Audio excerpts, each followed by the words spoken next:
Welcome to the Deep Dive, where we tear apart the market-moving events to give you the signal, not the noise. Today, we're digging into KKR Capital Corp, ticker FSK, and their Q3 2025 earnings call from November 6th. Yep, and our mission today is pretty straightforward. We're going to distill what management actually said about credit, about their strategy, and maybe most importantly for investors, what's happening with that dividend. And the market definitely had something to say about it. We saw a pretty nice bounce in the stock right after the report, which felt like, a big sigh of relief. It really did. For a while there, FSK felt like it was in damage control mode.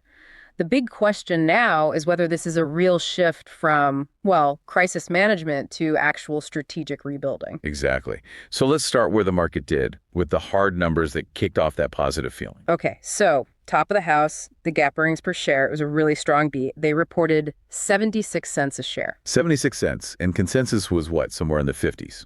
Yeah, consensus was way down at 58 cents. So on paper, that looks fantastic. It's also up a little from 74 cents a year ago. Okay, that's the accounting number. But for a BDC, the real meat is net investment income, the NII. That's what pays the bills. Where did that land? Right, and that's where the story gets a little more complicated. Adjusted NII was 57 cents per share. So 57, perfectly in line with expectations. Perfectly in line. No surprise there, which is good. But the context is key. That 57 cents is actually down from 62 cents last quarter. So NII is trending down. And that puts immediate pressure on the dividend, which is, the main reason people own these things. Exactly. And total revenue missed slightly at $373 million, down over 15% year over year. But here's the number, the one metric that I think really moved the needle. Net asset value, NAV. The NAV. It actually increased. It ticked up to $21.99 from $21.93 last quarter. It's only 6 cents, but why was that so important? Because it's all about the direction of travel. That small gain was driven by a 19-cent per share net gain on the portfolio. And if you remember, just last quarter, in Q2, they booked a massive, painful loss of $1.36 per share. Right, which just crushed the stock. It crushed it. So this little gain, it signals to the market that maybe, just maybe, the phase of aggressive markdowns on their bad assets is coming to an end. NAV stability is everything for a BDC story. Okay, so that's the core tension right there. NAV is stabilizing, which is great news, but the core earnings, the NII, is still soft. Oh. And that leads us right to the biggest piece of news from the call. The strategic reset. The big one, the new dividend plan. Yeah, management really tried to frame this as a move towards stability and prudence, especially with base rates coming down. They know they can't rely on that tailwind forever. But what's the plan? What are they calling the 2026 reset? They announced a whole new distribution framework. The target, starting in 2026, is to pay out an approximate 10% annualized yield based on NAV. Okay, 10% on NAV.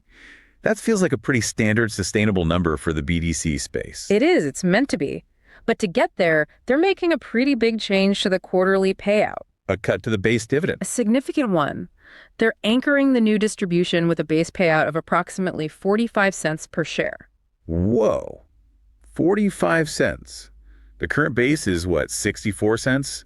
So that's a cut of almost 30%. That sounds pretty pessimistic. It sounds it, but it's actually about prudence. And here's the key part. Any NII they generate above that 45-cent base gets paid out as a supplemental dividend. Okay, so they're setting the bar really low so they can always clear it. Precisely. They're creating a floor they can defend in almost any interest rate environment. And everything else becomes a variable bonus for shareholders. It removes the uncertainty. And their guidance for next quarter seems to really justify that caution. It does. They guided for Q4 adjusted NII of around 56 cents a share. 56 cents, so even lower than this quarter. Why the drop? Two things. A bit of pressure on interest income, but the big one is a huge hit from excise taxes. They're expecting that to be about $20 million for the quarter. $20 million. Can you break that down? Why are they paying that now? Well, BDCs have to pay out almost all of their taxable income. The excise tax is basically a penalty for income they earned in prior periods but didn't distribute. So now they're sort of forced to pay the piper. And that $20 million tax bill makes the NII coverage for the old dividend look incredibly tight. So it basically proves their point. Yeah. They have to reset the dividend to a more conservative level for 2026. It totally validates the decision. And at the same time, they're shoring up the balance sheet to support it. Right. I saw leverage tick down a bit. Yep, down to 116%, well within their target range. And they still have, a fortress of liquidity, something like $3.7 billion. And they also did that new debt deal, right? A very successful one. They issued $400 million in notes due out in 2031. And the really impressive part is they got a BBB rating from KBRA. Which is a strong vote of confidence from the debt markets. It is. It tells you the bond guys aren't worried about FSK's immediate survival. They see a path to stability. Okay, so balance sheet is solid. Dividend policy is now clear. Let's get into the weeds of the portfolio. Are they actually fixing the problem assets that got them into this mess? This is maybe the most important part of the turnaround. And the news was cautiously good. Non-accruals, the loans that aren't paying interest, they improved, down to 5% of cost. 5% is still pretty high for a BDC, isn't it? It is elevated, no doubt, but the direction is positive. And they gave some concrete examples of the cleanup work. Like that new era technology deal. Exactly. They successfully restructured that one, took it off non-accrual, and turned it into a new paying loan. That one move alone cut non-accruals by $29 million. So they're actually getting their hands dirty at working these things out. They are. And they mentioned another one, Production Resource Group, or PRG, which they restructured after the quarter closed. They said pro forma for that deal, the non-accrual rate would drop all the way to 3.6% of cost. Now that is a big improvement. That shows the KKR workout team is really earning its keep. It really does. And as they clear out the old stuff, they're putting new money to work. How's the deal flow looking? Very strong. They originated about $1.1 billion of new investments in Q3, and management said their evaluated deal flow is up about 30%, driven by more M&A activity. And what's the quality of those new loans like? Are they taking on a lot of risk to get deals done? It looks pretty solid. The average new loan was to a company with about $162 million in EBITDA, and leverage was around 6.2x. And interestingly, 60% of the new money went to existing portfolio companies, which shows they have some strong incumbent positions. Okay, before we get to valuation, there's one more little nugget for income investors. The spillover income. Right, spillover. This is basically a BDC's retained earnings. It's income they earned but haven't paid out yet. And they have a lot of it. A ton. They expect to end 2025 with over $100 million in spillover income. So what are they going to do with it? Well, they hinted pretty strongly that it could lead to a one-time special distribution in the first half of 2026. So a cash bonus to help smooth the transition to the lower base dividend. Exactly. It's a nice little yield kicker for investors who stick around. Okay, so let's put it all together. NAV is stable. The dividend strategy is clear. They're cleaning up credit. What does this all mean for the stock? FSK has been a massive underperformer. It really has. I mean, year to date, the stock is down something like 28%, while the main BDC ETF, BIZD, is only down about 7%. That's a huge gap. It's a massive gap, and because of that underperformance, FSK is trading at just a deep discount to its $22 NAV. And that discount, plus the new clarity, is really what drove that post-earnings bounce. It's a mean reversion story. It is, and adding to that confidence, the CEO, Michael Forman, he stepped up and bought 10,000 shares on the open market right after the call. An insider buy, that's always a good signal. It's a very strong signal, but, we have to be realistic. The market is still skeptical. Why is that? If things are getting better, why isn't the stock up more? Because the execution risk is still there. That 56-cent NII guidance for Q4 is tight, and a 5% non-accrual rate is still high. The whole story really hinges on the workout team continuing to monetize those bad assets and get that rate down closer to, 1 or 2%. Until then, that discount to NAV is probably going to stick around. All right, now for my favorite part, our This Is Not Financial Advice segment, where we pitch an outrageous but plausible trade idea based on what we've just heard.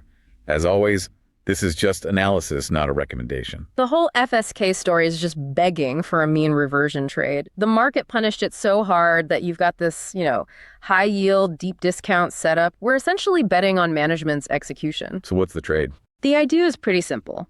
Long FSK stock and short the broader BDC sector or maybe a big competitor based on that NAV discount closing. Okay, so the stock's around 1560. NAV is almost $22. That's a 29% discount. What makes the trade plausible now? I think the plausibility comes from that new dividend framework. It just removes so much of the uncertainty that was weighing on the stock. That 45-cent base is super conservative. Plus, you have that $100 million spillover coming as a special dividend, which is a near-term cash catalyst. And what's the outrageous part of the bet? The outrageous part is betting that FSK actually closes half of that discount. Let's say the stock trades up to $18. That requires you to believe that non-accruals have peaked and that the market will finally start to reward this team for cleaning up the mess instead of punishing them for past problems. And if it gets to 18? If it gets to 18, you've got a nice capital gain, plus you're collecting the new 10% yield, plus you get that special dividend on top. It's a really compelling high beta income trade if they execute. Okay, to wrap it all up, the key takeaways from FSK's Q3 call are 1, the stabilization of net asset value. That's critical. 2, the strategic reset of the dividend to a conservative 45-cent base for 2026. And 3, the visibility from that $100 million plus spillover distribution, which should act as a nice near-term catalyst. Management gave us a clear roadmap. Clean up the credit, then capitalize on the improving deal flow. The market liked the clarity, but the outcome still hinges on getting those non-accruals down. And remember, nothing you've heard in this deep dive should be taken as financial advice. We're just here to break down the information for you. So the final thought for you to chew on is this. FSK is trading at a huge discount. If management pulls this off, if they rotate out of the bad assets and successfully deploy that new capital, will the market finally treat FSK like a quality BDC story? Or will it always be viewed as just an opportunistic high-yield trade? The answer to that question will determine if the stock ever truly closes that big gap to its NAV.